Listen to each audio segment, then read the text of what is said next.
আমি ভেবেছিলাম বাংলাদেশের সবচেয়ে বর্তমানে পরিচিত একজন চেহারা শায়েখ আহমদুল্লাহ। ভেবেছিলাম এই স্বৈরাচারী শাসকরা গতবারে শায়েখ আহমদুল্লাহকে ছাড় দিয়েছিল, কিন্তু গত 3 দিন আগে শায়েখ আহমদুল্লাহ সম্ভবত গত 3 দিন আগে তার একটি বক্তব্য ভাইরাল হয়েছে।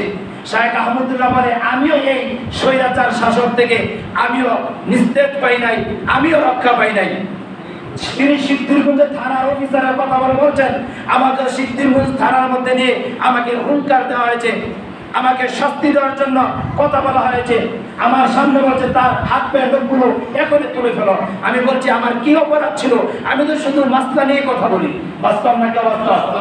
আপনারা দেখতে পারেন শায়েখ আহমদুল্লাহ আমাদের মতন ভিতরে তাজা রক্তকে বিলীন করে দিয়ে হুঙ্কার দিয়ে তিনি কথা বলে না। বাস্তব নাকি অবাস্তব? তিনি সবসময় নরম নরম কথা বলে। সত্য কথা কিনা? তিনি সবসময় কি করতে পারে? নরম নরম কথা বলে, সুন্দর সুন্দর গোছালো গোছালো কথা বলে, নরম নরম কথা বলে। শায়েখ আহমদুল্লাহ বলছেন আমার একটা দোষ ছিল, সেই দোষটা হলে কেন আমি মাসালা দিই। কি দেয়? আমি কেন মাসালা দেই? মাসালা দেওয়ার কারণে সিদ্ধিরগঞ্জ থানার মধ্যে আমাকে নিয়ে বলছে, আজকে তোমার হাত পায়ে নখ তুলে বলবো, খালি ফটফট করে কথা বলো, বেটা কথা বলা বন্ধ করো।